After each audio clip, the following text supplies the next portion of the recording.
Colgate Tooth Powder presents the Mel Blanc Show, written by Mac Benoff with Mary Jane Croft, Joe Kurtz, Hans Conried, Alan Reed, Earl Ross, the sportsman, Victor Miller and his orchestra, and starring the creator of the voice of Bugs Bunny. What's up, Doc? Yes, Colgate Tooth Powder for a breath that's sweet and teeth that sparkle brings you the Mel Blanc Show with Mel playing his new character, Zookie. Hello, everybody. Hello, everybody. Hi. And starring himself in person, Mel Blanc. Hi, folks. Ugga, ugga, boo, boo, ugga.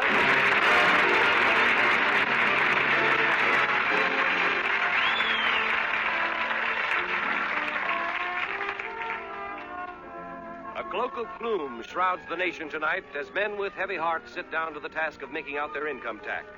High and low, they search for possible deductions to lessen the burden of payment. In New York, Bill Lenehan, short story writer, says... Well, I've certainly used this typewriter a lot. I'll deduct for a new typewriter. And in Los Angeles, Tom Bassett, prominent butcher, says...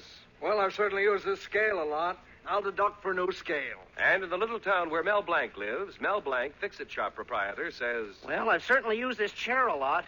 I'll deduct for a new pair of pants. After a while, Mel's girlfriend, Betty Colby, came into the fix-it shop, and after watching Mel work on his tax form a while, said... Mel, are you sure you know what you're doing? Of course, Betty. You just follow the instructions. You get together everything you made the past year, all your salary. Well, then what? You put it in an envelope and send it to the government. That's all? That's the first quarter. You do that for 3 more quarters, and then you wait. For what? For a letter saying you haven't sent enough. Gosh, how am I going to raise enough money to pay my income tax? Oh, just think, Mel, if we were married, how well off you'd be. You could claim me as a deduction.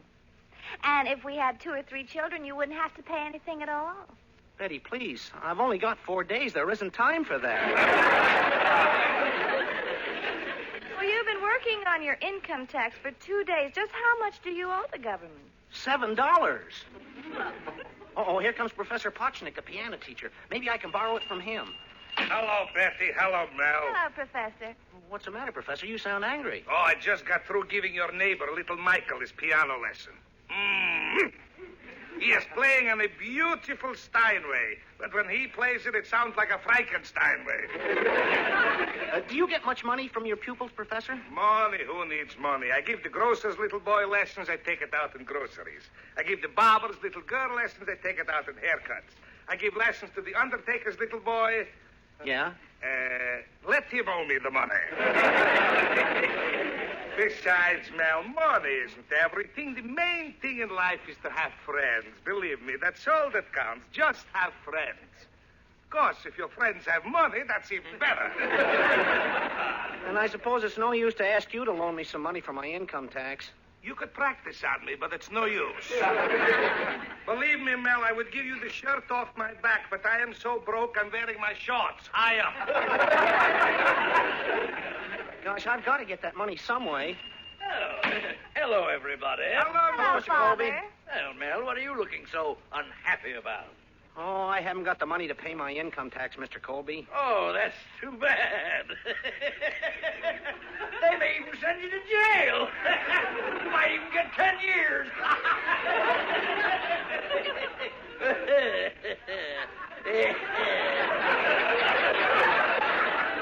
Don't take it so hard, Mr. Colby. Father, there was a notice about delinquent tax returns. Oh, that's too bad. It came to you.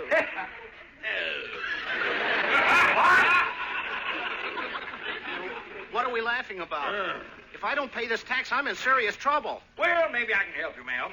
I brought these 2 modern paintings down to be cleaned.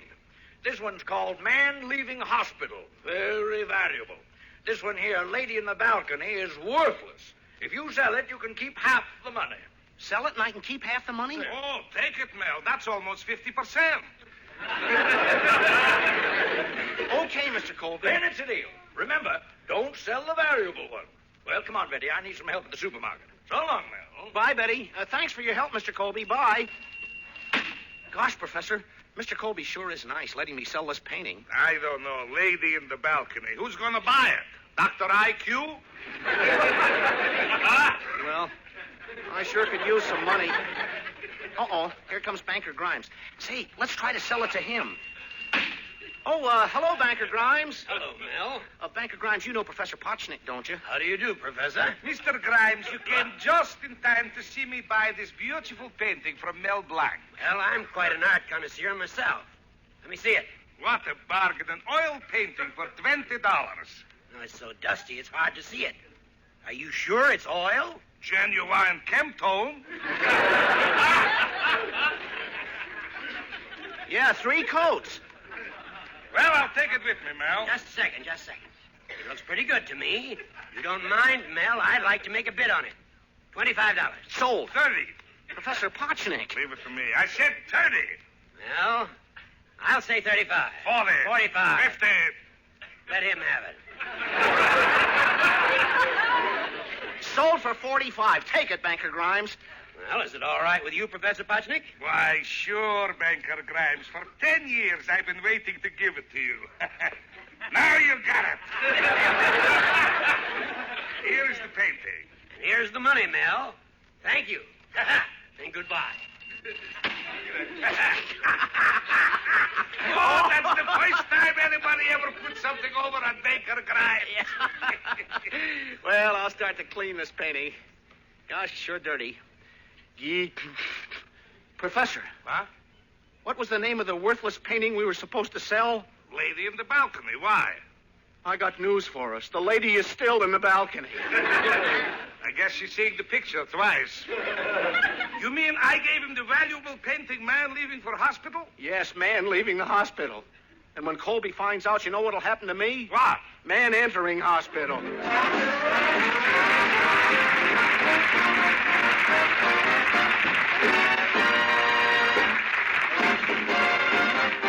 Use Colgate tooth powder, keep smiling just right. Use it each morning and use it each night. It cleans your teeth, makes breath so sweet. Use Colgate tooth powder. Want teeth that sparkle and dazzle, a breath that's fresh and sweet? Then try Colgate tooth powder. For the new all-purpose Colgate tooth powder cleans your teeth and sweetens your breath. Yes, this new all-purpose tooth powder produces an amazingly rich, active foam that's marvelously effective. Every time you brush your teeth with this new all-purpose Colgate tooth powder, your whole mouth feels clean, sweet, fresh. Your teeth regain their natural sparkle. It's been proved in 7 cases out of 10 that Colgate tooth powder instantly stops unpleasing breath that originates in the mouth. And as for cleaning, you can depend on Colgate tooth powder revealing the natural brilliance of your teeth. Yes, Colgate tooth powder, the new all-purpose tooth powder, does everything you can expect or ask of a dentifrice. Try Colgate tooth powder today for teeth that sparkle and a breath that's sweet. Use Colgate tooth powder. Now, the sportsman, Victor Miller, and the orchestra take us south of the border to Managua, Nicaragua.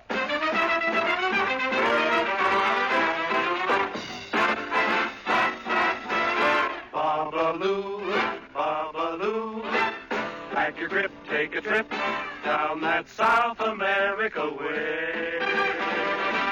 'Cause Managua, Nicaragua is a beautiful town.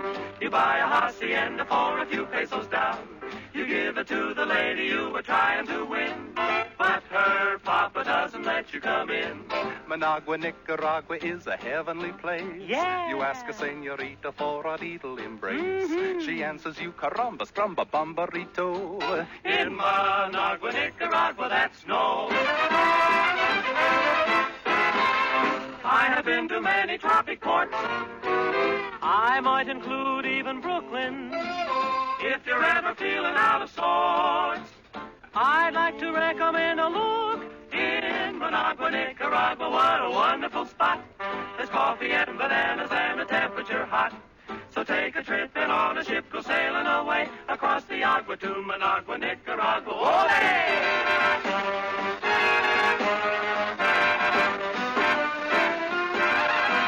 Managua, Nicaragua, oh, it's really the top.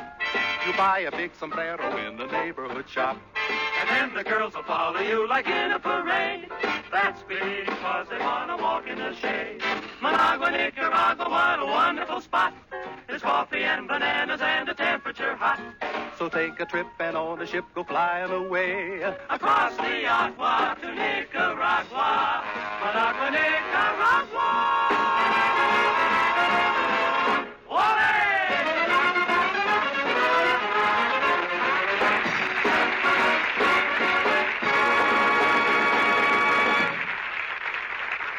Now back to Mel Blanc.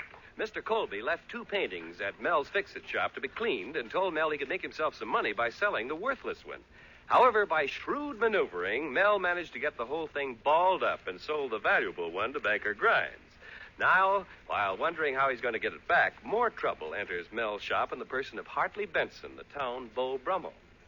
Hello, Hartley. What do you hear? The usual thing, Mel, old boy. Hartley, you're wonderful. Hartley, you're adorable. In fact, Mel, I'm so handsome, I'm holding myself for ransom. Please,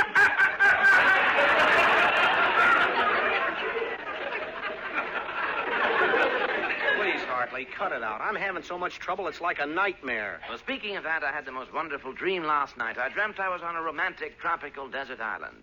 Palm trees swaying and soft moonlight breezes caressing the warm sand. Oh, what a dream. Yes, go on. Who was with you? Just me. Could you ask for anything more?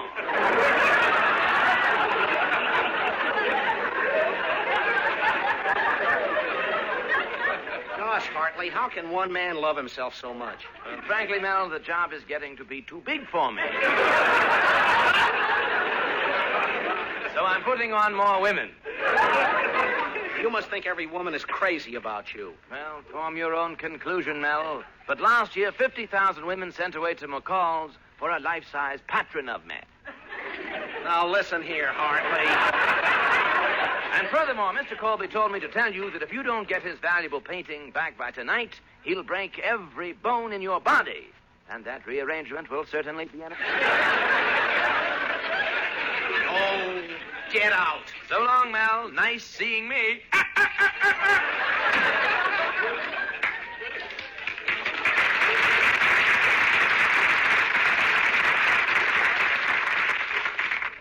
What a character.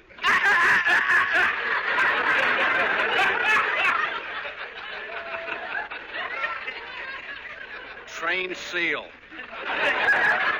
Sounds like he can't get his motor started. There he goes. Probably got a date with a girl. Nah, he's going to have a better time going out with himself. If I don't get that painting back, why, he'll have even a better time than that. He'll be going to my funeral. Oh, it's my lodge president, Mr. Cushing. Hello, Mel. Ugga. Greetings, mighty potentate. Ugga, ugga, boo, ugga, boo, boo, ugga. Well, mighty potentate, how's every old thing? Mel, if you mean my wife, she's fine. She's got a new thing now. Goes to bed with a mud pack on her face. Tell you, Mel, it's like sleeping next to a swamp.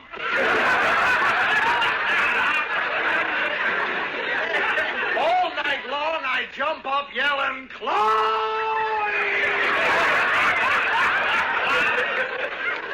But it's no use. Spike Jones has Chloe, and I'm stuck with Schmoey. She looks funny, huh? The other night, she poked up her nose through that mud. You know, I could have sworn it was a gopher. Then she leaned over and kissed me. You know something, Mel? What? I wish it were a gopher. Last night at 3 a.m., she woke me up, and she said, I hear burglars downstairs. Do something. They may come up here and kidnap me. Gosh, what did you do? I never slept so well in all my life. As a matter of fact, I slept so late, my wife had to make her own breakfast. First time our milkman ever got a look at her. Really? Yeah. Now we have to buy our own cow. Well, mighty potentate, are you still doing the housework? Don't you have any help? Well, I'll tell you, Mel. My wife did hire a butler last week. All day long she kept shouting, John, do this, John, do that, John, do this. Tell you, couldn't stand it. Why? I'm John.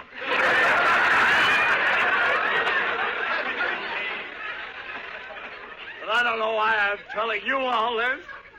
It's just that I've got no one to talk to. You don't like your wife very much, do you, mighty potentate? Well, last night she forgot to put the telephone receiver back on the hook. So she said, oh, John, will you hang me up? Gad, what a temptation. You think you've got troubles, mighty potentate. I've got to get back a valuable painting of Mr. Colby's that I sold to Banker Grimes by mistake. Well, why don't you and Mr. Colby go over to Banker Grimes' house, you pretend you're a Viennese art critic, and tell him the painting's terrible, and that way get it back. Say, that's a great idea. Well, good luck, Mel. I gotta be going now. Oh, where are you going, mighty potentate? Well, I can do one of two things. I can go to the movies and see The Yearling, or I can go home and see the moose I married. So long, Mel.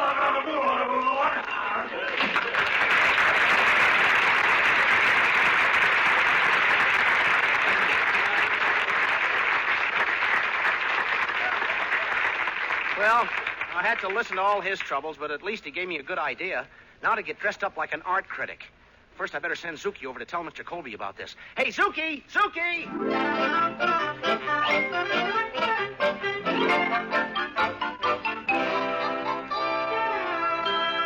Well, Zuki, it sounds like Mel had a very good idea. What do you think? Oh, I think it's a great, I think it's a great, it's sensation.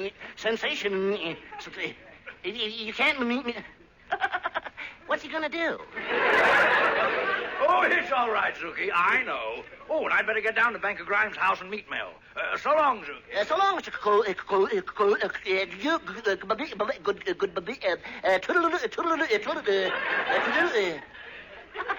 They'll both get killed tonight.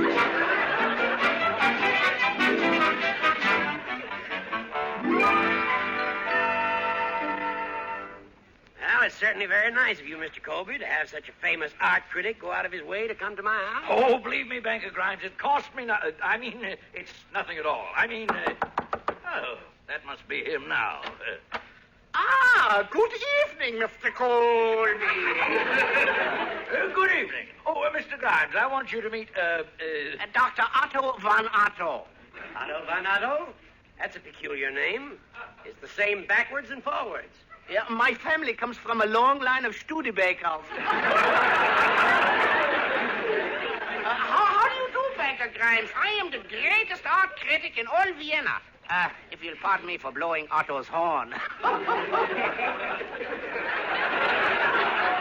Come right in, Dr. Otto. Oh, please, call me by my first name. Come right in, Otto. Oh, thank you. How are things in Vienna? Oh, how I miss Vienna. The Eiffel Tower. Eiffel Tower? The Eiffel Tower's in Paris. The Kremlin. Kremlin's in Moscow. Where is Eastern Colombia? Oh, how I miss Vienna. Dr. Otto, don't you think you should look at some of Banker Grimes' valuable paintings? No, we got plenty of time. Here's one of a 16th century knight lying on the battlefield with every bone broken in his body. Let's look at the paintings. Yeah, right now. You know, Banker Grimes, in Vienna, when I am judging a painting, if it's fair, I give it 1 brush stroke. If it's good, I give 2. Better, 3 strokes. Excellent, 4 strokes. Well, here's a painting I bought today. What do you think of it? 20 lashes. However, I happen to have a calendar, and I need a picture for it, so I give you $1 for it. What? I don't know. First, I'd like to get the opinion of another art critic. I've invited him over, and he should be here any minute. How I am missing Vienna again. I think I... Just a moment. That must be the critic now. Dr. Von Otto, I want you to meet the superintendent of the Centerville Art Museum. It is a great pleasure to meet with you. It is a great pleasure to meet with you, Herr Dr. von Otto. It is? By the way, what is your name? Überhalter, ist das nicht ein Schnitzelbank? Ist das nicht ein Schnitzelbank? Ja, das ist ein Schnitzelbank. Schnitzelbank, Schnitzelbank.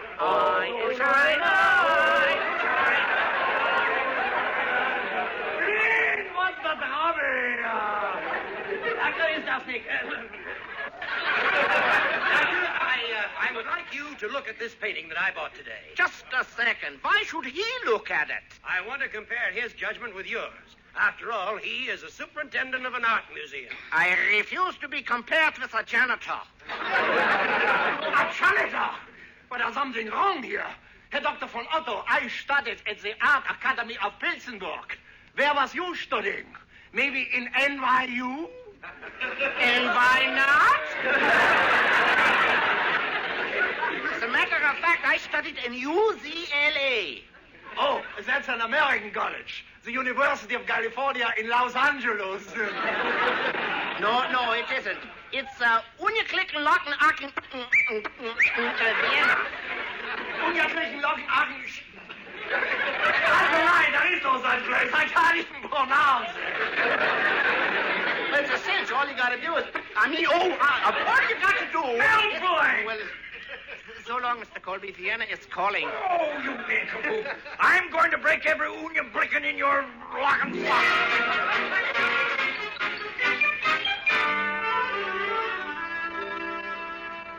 Gosh, Betty, I sure made a mess of things today. Well, Mel, I'm sure Father will be able to talk Banker Grimes into returning the painting, but how are you going to pay your income tax? Well, I've got 4 days more to get my money, and if I don't, I'll just follow the instructions on this Treasury form.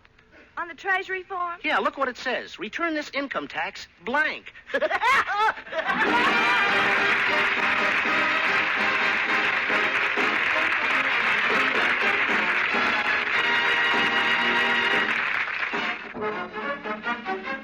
This is Bud Heaston reminding you that Colgate tooth powder for a breath that's sweet and teeth that sparkle brings you the Mel Blanc Show every Tuesday at this time. Be sure to join us again next Tuesday night for more fun with Mel and the people you'll meet in Mel Blanc's Fix-It Shop. Say hello to Halo Shampoo for naturally bright and beautiful hair. Remember, even finest soaps and soap shampoos hide the natural luster of your hair with dulling soap film. But Halo Shampoo contains no soap, therefore leaves no dulling soap film. Even in hardest water, Halo makes oceans of rich, fragrant lather, quickly banishes loose dandruff and dirt. Halo needs no lemon or vinegar rinse. Say hello to Halo and goodbye to dulling soap film. Get Halo Shampoo at any cosmetic counter. Remember, Mel Blanc at the same time every Tuesday. This is CBS, the Columbia Broadcasting System.